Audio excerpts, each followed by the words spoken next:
Welcome to the debate.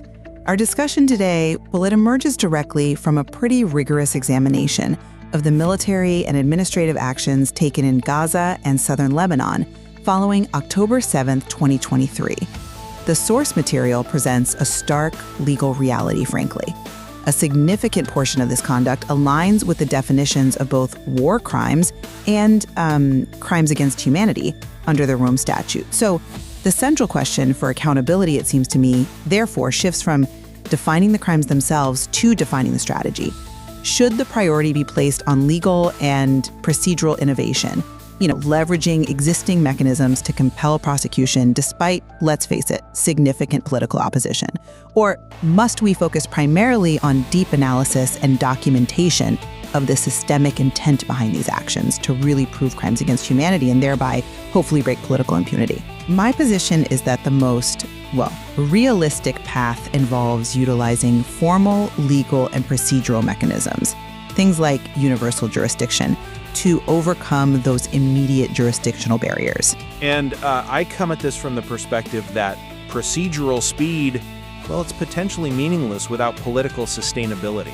While demonstrating technical war crimes is, I agree, feasible, achieving lasting accountability against a state actor, particularly with powerful allies, requires an evidentiary foundation that is politically almost overwhelming. We must, I believe, prioritize demonstrating the profound, organized, and widespread policy element, that systemic intent that elevates these violations to the level of crimes against humanity.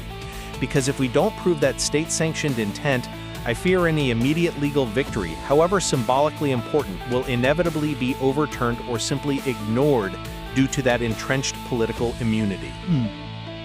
I see the appeal of building the ultimate historical case. I do.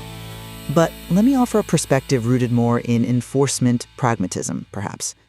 The military actions provide, I think, the clearest, maybe the fastest path to immediate legal action, because the evidence of war crimes is often so direct and immediate. We're talking about really flagrant violations of international humanitarian law, specifically the principles of distinction and proportionality. For instance, the deliberate and widespread targeting of non-military infrastructure vital for human survival, residential buildings, hospitals, schools, power grids, water systems. These are clear breaches. The source material also points explicitly to the use of banned weapons like white phosphorus. These are immediate, technical breaches. Accountability really hinges on overcoming the jurisdictional challenge posed by Israel's non-ratification of the Rome Statute. My concern is, if we wait to build this massive, holistic case of administrative policy spanning decades, we risk losing the crucial, time-sensitive evidence related to the current military conduct. Okay, I understand the point about speed and the clarity of, let's call it battlefield misconduct. But focusing purely on those technical war crimes risks playing right into the political narrative that these are just isolated incidents, maybe regrettable overreach in the heat of conflict. To actually pierce that political shield, we must rigorously prove the criteria for crimes against humanity under Article 7 of the Rome Statute. Specifically, that the acts constitute a widespread or systematic attack directed against any civilian population. Now, this requires focusing on administrative policy, not just military tactics. The evidence of the intentional, prolonged, and significantly tightened total blockade of Gaza, cutting off food, medicine, fuel, the essentials, after October 7, that's crucial.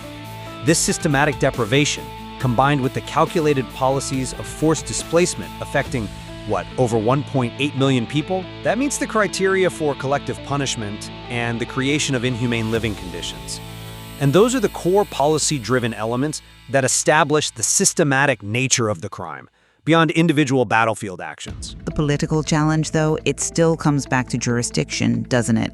I mean, even if you secure absolutely irrefutable evidence of a crime against humanity, the International Criminal Court route is, functionally blocked, given the non-cooperation of the state involved and the very high risk of a Security Council referral being vetoed, particularly by permanent members like the U.S. That's precisely why procedural innovation is key. we must strategically prioritize leveraging the principle of universal jurisdiction. I believe this is the most powerful bypass mechanism available right now. UJ allows national courts in committed third-party states to prosecute these grave international crimes, like war crimes, regardless of where the crime happened or the nationality of the perpetrator or victim. It's a non-ICC dependent tool, and it crucially bypasses the Security Council impasse entirely. Therefore, the documentation's primary goal, as I see it, must be ensuring technical admissibility and establishing a strong prima facie case in these diverse judicial forums, and doing it relatively quickly. I'm sorry, but I just don't buy that UJ is a viable primary strategy, especially not for systematic state-level crimes of this magnitude. Universal jurisdiction is frankly politically fragile. National courts, however committed in principle, are intensely vulnerable to diplomatic pressure, threats of aid withdrawal, economic sanctions, you name it. If they actually attempt to prosecute high-level officials from a politically protected state, it's happened before. So, to sustain the kind of legal pressure necessary to overcome that intense political pushback, the nature of the crime itself must be so profoundly evident, so clearly systematic and policy-driven, that it creates an undeniable moral and legal obligation on all states to act, even under duress. And that demands the evidentiary depth and weight of crimes against humanity, not just isolated war crimes. That's a compelling point. Regarding the political difficulty, I grant you that, of sustaining a UJ case against high-level figures. But procedural speed does offer real leverage in the immediate term. The technical rigor required for a war crimes case is arguably less burdensome and more readily available right now. Let's look at how we prove intent, the mens rea. For war crimes, the intent is often immediate and localized, proving the deliberate targeting of clearly non-military vital infrastructure, like the main Gaza power plant, water reservoirs, or specific hospitals, in violation of the principle of distinction. This kind of evidence is being documented right now by international organizations, satellite imagery, witness reports. It's potentially immediately prosecutable. For crimes against humanity, we risk allowing officials responsible for specific, immediate military atrocities to escape while we build this, potentially mammoth case that might never actually reach fruition precisely because of the political pressures you just mentioned. But prosecuting a few lower-level commanders for specific breaches of distinction, while maybe achievable, it doesn't address the foundational injustice, does it? It doesn't break the political architecture of impunity. In fact, it potentially allows the state to claim, see, we dealt with a few bad apples, while the underlying policy remains untouched. I maintain that the war crimes evidence is actually strengthened, not weakened, when it's contextualized as part of a wider systematic policy. Look at the evidence of long-term administrative control, which helps establish prior intent. The source material details what many observers have termed hydrological apartheid. The pre-conflict disparity in resource access was already deeply systemic. Palestinian consumption at around 82 liters per day, well below the WHO minimum standards, versus 320 liters for Israeli citizens nearby. Combining this long-term control over essential resources like the mountain aquifer with the immediate post-October 7 total blockade, well, that establishes a very clear, systematic campaign directed at societal collapse and displacement. And that is the heart of a crime against humanity case. This linkage, I believe, is the key to proving a high-level, policy-driven mens rea, not just isolated battlefield intent. The difficulty I have with that, though, remains the evidentiary burden. To prove a systematic attack as defined for crimes against humanity, you have to effectively prove a state-level plan or policy. That often involves high-level communications, internal documents, evidence of command structure intent, things that are incredibly difficult to obtain, especially from a non-cooperative state. War crimes evidence, while perhaps less ambitious in scope, is often more direct, more tangible. We're talking about forensic documentation of specific attack sites, verifiable satellite imagery showing destruction patterns, medical reports detailing the effects of specific weapons, potentially banned ones. This allows for clear-cut legal findings of, say, violations of proportionality or distinction. Shouldn't we prioritize these tangible, more readily prosecutable violations that are arguably easier to introduce and prove in a court of law, rather than sinking massive resources into trying to prove an organizational policy intent that political actors will fiercely deny and do everything to obfuscate. But that's precisely where the strategic value of the documentation comes in. The documentation itself must be framed specifically to overcome that political obfuscation. Yes, the military actions are immediate war crimes, but their systematic nature is reinforced, made undeniable really, by linking those military actions directly to the explicit administrative intent and context. The source material notes the actions created inhumane living conditions, and it suggests they were potentially aimed at undermining civilian morale and inducing mass displacement.